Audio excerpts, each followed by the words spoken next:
Welcome back to Eat, Drink, and Explore with Cece. Today we are making a rich, creamy asparagus soup, and it's going to definitely be colorful. So I'm going to show you a couple of hacks how you can keep the brightness of the soup nice and green. Since spring is around the corner, let's go ahead and enjoy making this. And I've got everything prepared. My mise en place is ready to go. And just run through the ingredients really quickly. So I like to use leeks in the soup as opposed to yellow onion, but if you don't have leeks, that's fine. That's okay. Use your yellow onion, whatever onion you have available. Now, why do I like using leeks? Is because it has this garlicky onion flavor, so it imparts a really nice, and they're both are very subtle in through there. So all I did is take one long stem of leeks and I chopped off the green, the dark green, and kept the white and the progressive green at the top in there. So this is about 1.5 cups, perhaps maybe even 2 in through there. So that's what we're going to saute down. The other thing that we are going to have is asparagus, and I'll get to that in a minute. But let's, I've got 2 boxes of chicken stock. I've got that actually simmering on the stove right now, and I'll show you another hack of how you can boost the flavor component on that. And we've got 1.5 cups of potatoes. Now, why do I including potatoes? Is because texture in your mouth is imparted by the consistency of your soup. So if your soup is too liquidy, you know, you just drink it and it goes right down your throat. So you don't really get to enjoy the flavors and the textures around having it wrapped around your mouth. So by adding in a little bit of Yukon Gold potatoes, it adds a beautiful creaminess to the soup. And what I did is I chopped them down to really small pieces. And what I'm trying to do here is I'm trying to keep those pieces the same as the chopped pieces of the asparagus, and I'll talk about that in a second. And then I've reserved the asparagus tips. We have 1.5 cups of white wine. It can be any type of wine that you have. Just make sure that it's white. And I actually have a New Zealand Sauvignon Blanc there. And I have a cup of half and half cream. You don't have to add the cream in. You can completely omit it. Don't worry about that. So I want to have that creamy texture, so I'm going to add that in. I'm going to put a zhuzh of lemon on the top just to brighten it. And then I minced up 3 cloves of garlic. I'll take a look at how much I'll put in. But that's, again, you know, you can just roughly dice them. I did like small minces. Everything's going to be pureed, so don't really worry about the sizes. And the other thing is I have a 1/2 teaspoon of Himalayan salt, and I have a 1/2 teaspoon of white pepper. I prefer to use white pepper in this soup as opposed to black pepper because I don't want those little black spots all over, specks all over the soup. So the white pepper just sort of melds in with the color. And of course we're going to need butter to saute the leeks down, and the asparagus as well. And I'm going to throw in some fresh thyme. You don't have to do the fresh thyme if you don't want.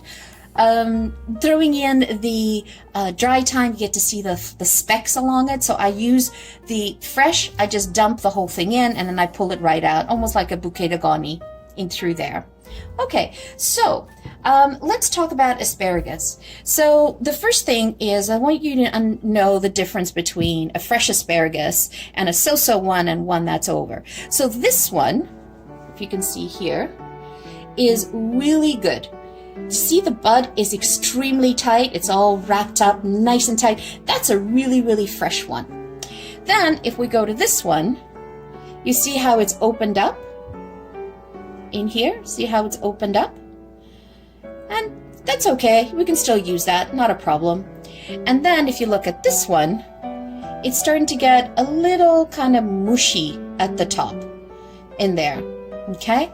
And then if we look at this one is extremely mushy all the way at the top. And this one is nice and tight. It's just on the verge from being a beautiful tight bud to becoming something like that. Now, you're not going to throw this stuff away, because we're here about food sustainability. We want to make sure that we use everything in our kitchens and not throw things away. So the fact that we're making a soup, it's very forgiving. So what I did is I cut up all the asparagus and I saved the really good tips. And so chop those off and keep that separate, and I'll show you what I'm going to do with that in a minute. Then what I did is I looked at the bottom of the stems. So if you look at the bottom of these stems, you see how that's dry, right? Those are cut, and that one's dry as well. So what I do is I sort of slice those off, okay? And you know how everyone says, oh, you know, you have to like bend the asparagus and wherever it breaks, right? Okay, so what do you do with this bit? I mean, that would be a waste if I were to throw that out in the garbage right now and do nothing with it. So what I do is all the asparagus that I chopped up, I save that and I put that in my stock that I have simmering on the stove right now, because that's the trick of imparting that of asparagus flavor back into your soup, because you won't get all of that with this stuff in here. Might as well reuse that. Why throw it away? I mean, you could chop it up finely and add it in to your soup as well, and then puree that. No one's going to know from there as long as you clean up the edges. But what I do is I take that and I add that into the pot, and I simmer the broth with that, and it has this beautiful asparagus flavor in through there. Now on this one, where it's just slightly done, you know what? Not a big deal. I keep that. I chop that. I put that in the soup. On this one, it's kind of like icky. So I go to the point where I can save it. This gets tossed, and then I'll save this part and I'll chop that part in through there. And so the other thing that, let's see, where's this one? There you go. There's really no break point to an asparagus. You get to use everything. Now, if I was a Michelin star chef and I had the time, I would peel all my asparagus, but this is being pureed. This is for home. It's got fiber in there. It's got vitamins. Why not utilize everything that is available to us? So what I do is, the next thing I do is I literally go ahead and let's get that one out. Okay, and I notice how I've chopped them. You want to make a nice even chop on these things. I'm trying to get it chopped down evenly, as small as possible. The smaller the item is, the faster it'll cook, which means it'll retain the green color as well. And I'll also show you another hack of boosting up the green component of it. So I just sort of line them up, and that's as simple as it is. You can enlist kitchen helpers as well. Oh, and this one's so beautiful. I'm going to save that one, and we'll save that one, and then these we'll chop down. Okay, that's it. Add that to the bowl, and we'll move over to the stove to saute that all together. All right, so here's the stock that I've been simmering, and it has the stalks that I cleaned off at the edge of it. And you'll also notice that some of these stalks are slightly wrinkly, and that's because I started to lose moisture out of my asparagus. They were a little, I had them in the fridge for a week, and I had to decide what to do with it. So, but it still means I can reuse them. I can make an amazing stock flavor out of that, so that's perfect. So I'm going to set that aside on a simmer. And I always like to make sure that I have my stock hot when I add it to the pot. It just brings everything, cooks everything faster together as well, and I don't have to wait for it to come up to boil. Because it's already hot, it'll come up to boil really quickly. All right, so let's start sweating down the leeks. So I'm gonna add in some butter. I always use unsalted butter for cooking, because I like to control the salt that I put into the dish. So definitely want to make sure you add that in. And you can add as much butter that you want. I mean, you judge it, because it's also based on how much leeks that you're going to be sauteing. So we want to make sure that you've got the bottom of the pot generously coated. Alright, so the butter is perfect. We're going to add in the leeks. And just throw them all in. Oh, I love hearing that sizzling sound.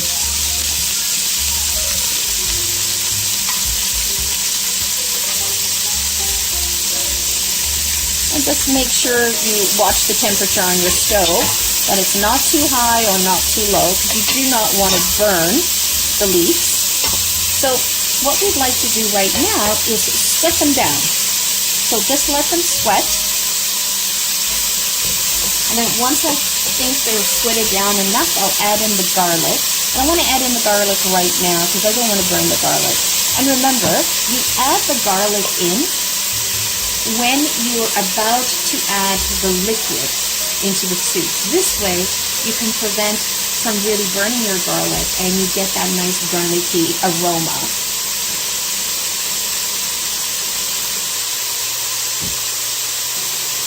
And don't worry about it. I'm going to show you what we're going to do with the asparagus spears. We're going to blanch them in the stock once I remove the ends of that from the stock. And then we'll use them as a garnish and have them float across the top of the soup, which I really love. Oh, look at that. That just reminds me of spring. Oh, just beautiful. It's like a celadon green color. Just gorgeous. Leeks are from the lily family, I believe. I need to look that up. But it definitely has a garlicky, like a light garlicky onion flavor, and that's what it makes them so good for a soup. You know what I'm also going to do? I'm going to make another recipe, another video for you guys, just making leek soup. Oh, so good, so good, so good. So I think that is good in there. Okay. So what I'm now going to do is I am going to add in the asparagus. Now you notice I chopped them down as small as possible because I want them to cook fast, because the longer you cook asparagus, it starts to lose its color. So I want to keep that beautiful green, vibrant color. And just mush them down. If your knife hadn't gone through all of them, which I just found a few, just kind of fold them so that you can incorporate the leeks and the asparagus together. So it's drag and fold. Kind of like when you're baking. Okay.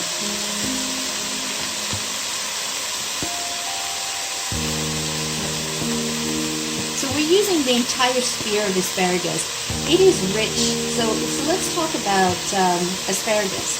Asparagus is rich in iron. It's rich in potassium. It's also, it's very good as a detoxifier for the body as well. So beautiful things. And you know, that's why I think nature makes it come, again, this is me speculating, makes it come out in the springtime just in time for us to have a nice detox from all the rich winter food that we've been eating. So it also so as I said, it rids the system of detox. It helps lower cholesterol, which is really good if someone's got a tendency of having a bit of high cholesterol in there. Now, how much asparagus did I use? You kind of need to eye it. I used about 3.5, 4 pounds. No, I think it was more about 3 pounds. 3.5 pounds. In through there. And the other thing is, you notice that when I was showing you the asparagus, I had some really nice thick asparagus. Try to get them as thicker as possible, because those very thin, tender ones that people all love and gravitate to, they are so fibrous and so tough to eat sometimes. Whereas the thicker asparagus, when you steam them, or you cook them or saute them, they are so sweet and so tender, and I have a lot more vitamins in there than the smaller ones. get rid of that. And I try to slice them up in small bite size so that it'll evenly cook out.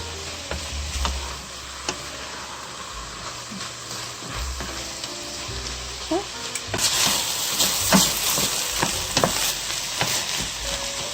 And I'm just checking the potatoes. I'm just gonna sort of perfect, and they're getting there, nice and soft. All right, so let's add in the garlic. We love garlic in the family, so, and also garlic is good for you, for thinning your blood out. It's anti-inflammatory, so some really healthy garden components in our dish. So just incorporate, make sure you stir it well, because nothing's worse than having a clump of garlic in one spot of your soup. So I always like to sort of mix my flavors in there. And if you've never had white pepper, it's a beautiful pepper to have. It's not as aggressive on the palate. It's very subtle, and it's very commonly used in Europe, Portugal, Spain, France. They use a lot of white pepper.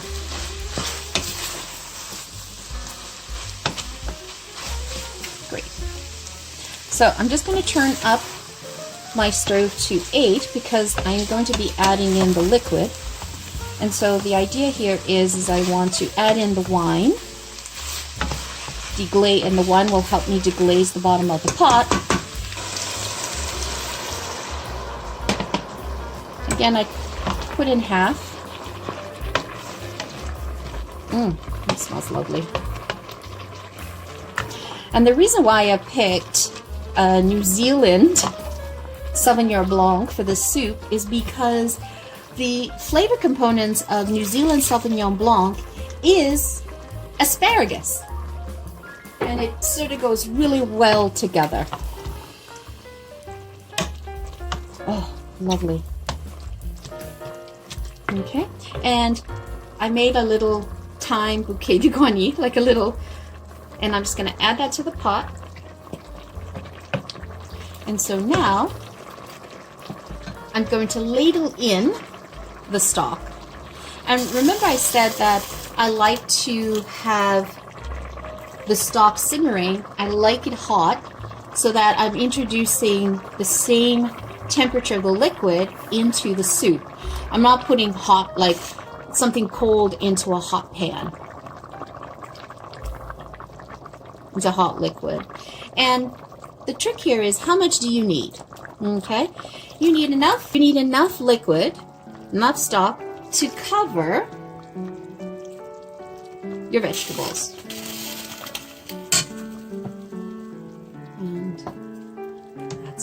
Oh, look at that. I love it. It's so beautifully green. The celadon green color. Gorgeous. And then with the bright thyme, the green on the thyme. So, you're going to let this simmer. And what I'm going to do is I'm actually going to bring it up to boil. And then as soon as it's up to boil, I'm going to simmer it for an additional, I'll turn it down and I'll simmer it for about 10 minutes or so. And then I'll show you the little hack that I do on trying to up the green component of the soup. Okay, so let's check for doneness. So what I do is I just grab a fork, just pull something out, and then I press. Potatoes are perfect, and let's see. Great. The fork goes right in. So you understand now why I chop them so tiny so that everything cooks faster. I told you I was going to show you the trick of how do I increase the green, maintain the green on the soup. Is I have some frozen spinach in the fridge. So I just added about a half a cup to a cup, it's up to you, of the frozen spinach. And And what I did is I took it out of my freezer when I started cooking the soup, so it wasn't rock hard. And so now this will keep that beautiful, retain that green color. Let that sort of blend in. Now let's talk about what we're going to do with the tips. So that's the remaining stock that was left. And what we're going to do is we're going to blanch the tips. And you decide how quick you want to blanch them. You know, what's your tender? Do you want them al dente? Do you want them super soft? Do you want them super crisp?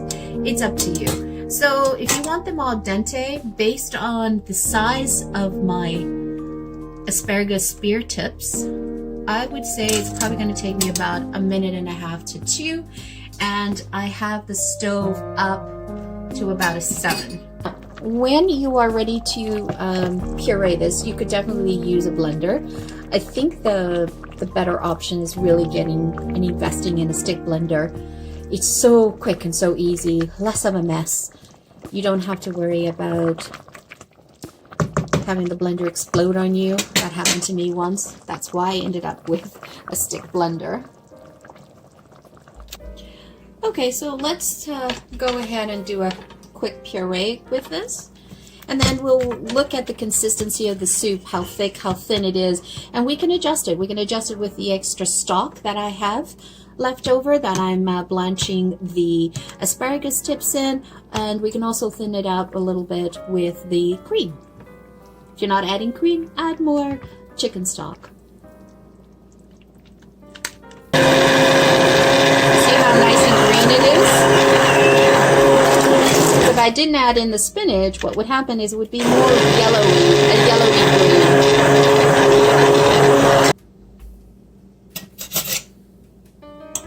Okay, everyone, so we're ready to plate this.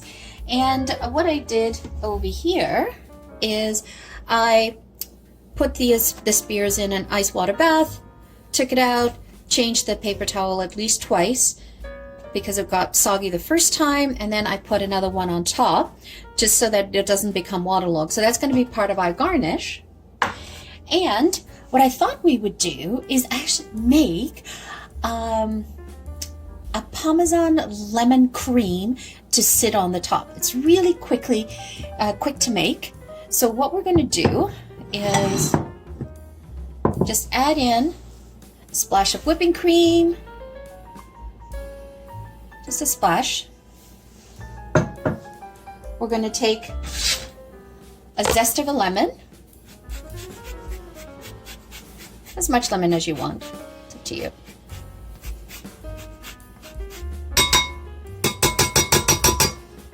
Let's do a little bit more. I love lemon, and I love the contrast of green and yellow all together. And some Parmesan cheese, or you can take grana padano, Asiago, just to taste. It's up to you. And then what you want to do is you want to just quickly whisk it, and you just want to whisk it for a minute. And the reason why you're whisking it is you just want to incorporate some air into it so that it just sits on the top. So something fancy to do. You don't have to do this, but I thought it would be kind of cool. I've got a handful of raw walnuts. Put that in the middle of the plate. I'm just getting fancy. You don't have to do this. You could just pour the soup right in. It's up to you. In there. We'll start with 3. You want to go in threes, 5s, 7s in there. And then I put the soup into a pouring container, and then I'll just start pouring it from one direction, and the soup will go around that. And take a little bit lemon Parmesan cream and just drizzle it around the top. Now, if you wanted to add a little bit of more heat to the soup, you could put a little bit of cayenne pepper in there. So there you have it, guys. It is springtime in a bowl. Creamy asparagus soup, just ready to be delved into. And I finished it off off camera, and I just sort of did a little bit of grated Parmesan cheese on the top, and I also zested some lemon just to give me some color contrast in there. Thank you so much for joining me today. It's greatly appreciated. If you liked the video, please press the like button, hit the subscribe button, hit the bell notification button as well. All of those actions help YouTube's algorithm find us and able to share this video to a broader audience across the board. So really looking for your help and support on this channel. Thank you once again. Have a wonderful day. Ciao for now.